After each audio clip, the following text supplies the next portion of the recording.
Salam sejahtera Malaysia, denyut nadi suara rakyat bergema di channel ini. Jangan lupa tekan butang subscribe, like dan share. Malaysia kita punya, cintai Malaysiaku, kita jaga kita.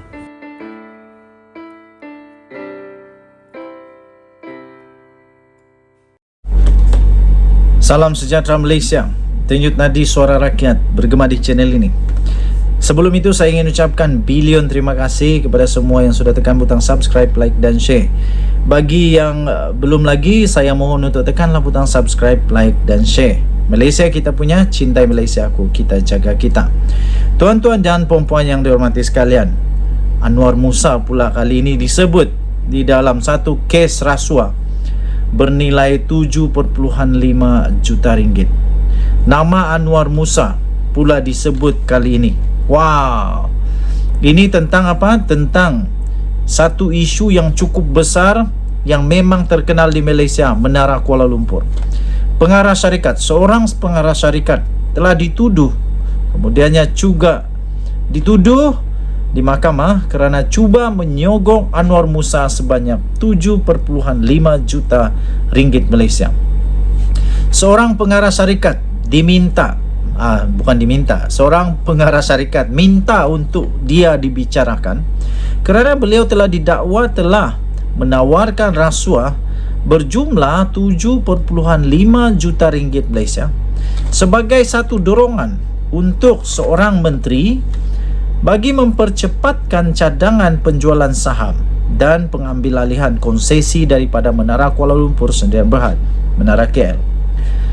Beliau adalah Abdul Hamid Sheikh Abdul Razak Sheikh, iaitu seorang pengarah urusan sebuah syarikat bernama Hydro Shopee. Yang syarikatnya telah mengambil alih konsesi itu telah didakwa menawarkan RM500,000 setahun selama 15 tahun.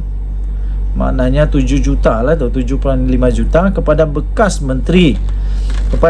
Menteri Komunikasi dan Multimedia Anwar Musa melalui pengarah My Creative Venture Tan Serlek.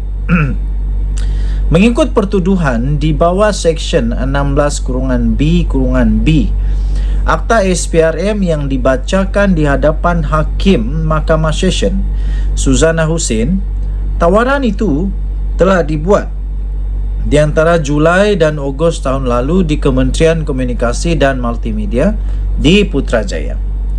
Suzana telah menetapkan ikat jamin RM50,000 dan meminta Abdul Hamid melapor diri di Ibu Pejabat SPRM di Kuala Lumpur 2 bulan sekali mulai Mei tahun ini sehinggalah perbicaraan selesai. Dia juga diarahkan untuk menyerahkan pasportnya kepada mahkamah. Mahkamah telah menetapkan 2 Jun untuk sebutan semula kes. Sebelum ini, SPRM dilaporkan telah menyiasat dakwaan berhubung penjualan saham yang mencurigakan dan pengambil alihan konsesi penyelenggaraan Menara KL daripada Menara Kuala Lumpur Sdn Bhd, sebuah syarikat milik penuh Telekom Malaysia (TM). Secara berasingan di mahkamah berbeza, Hydro Shopee Sdn Bhd didakwa mengikut Seksyen 17-1-A atas kesalahan yang sama dengan Abdul Hamid sebagai pengarah menuntut dibicarakan bagi pihak syarikat. Magistrate Rozina Ayub membenarkan ikat jamin sebanyak RM50,000 berasingan dengan syarat sama seperti pertuduhan yang terdahulu. Sebelum ini TM berkata mereka memutuskan untuk tidak terus memegang konsesi menguruskan Menara KL bagi menumpukan kepada perniagaan terasnya, iaitu perkhidmatan telekomunikasi.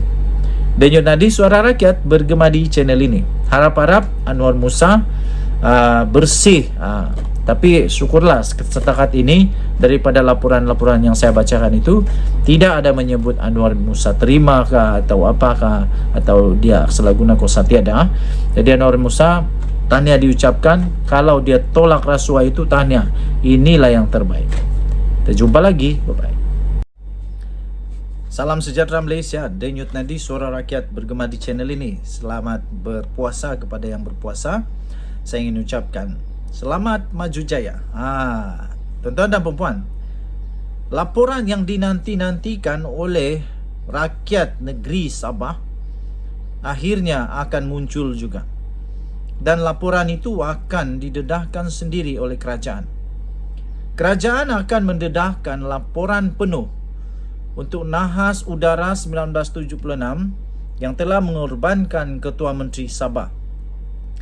Kerajaan dilaporkan akan mendedahkan laporan siasatan persekutuan kepada umum mengenai nahas pesawat 1976 yang telah mengorbankan 11 orang, termasuk Ketua Menteri pada ketika itu, Ketua Menteri Sabah pada ketika itu, iaitu Tun Fuad Stephen.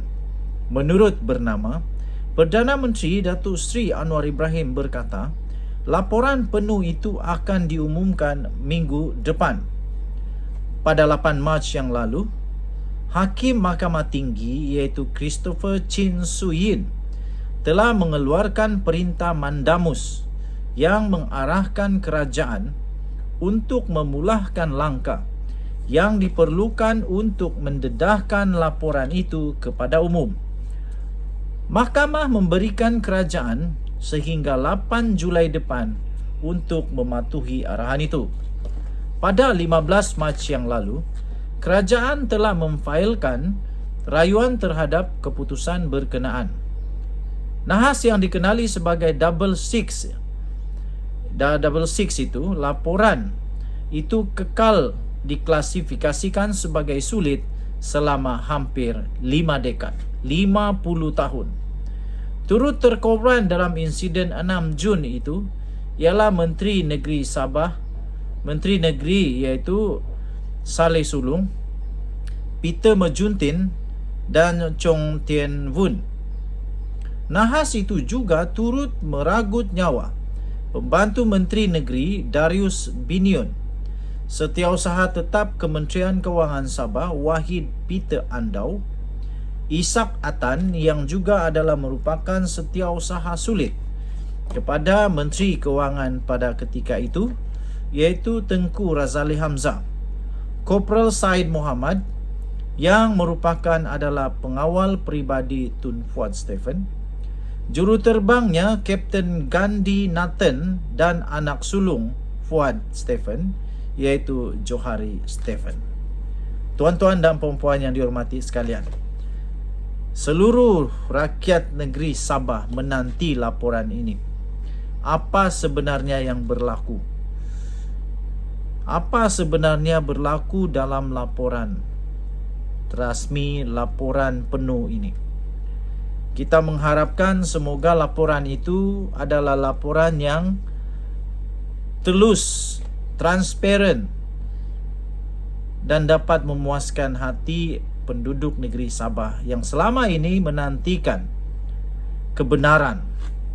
50 tahun, hampir 5 dekad, laporan itu diklasifikasikan sebagai sulit, tidak pernah diumumkan secara penuh. Kali ini, terima kasih diucapkan kepada Yang Amat Berhormat Perdana Menteri Malaysia Datuk Seri Anwar Ibrahim, satu-satunya Perdana Menteri Malaysia yang cukup berani untuk mendedahkan laporan penuh ini. Kita tunggu nanti apa pula komen pemimpin-pemimpin pada waktu itu. Denyut nadi suara rakyat bergema di channel ini. Bye-bye.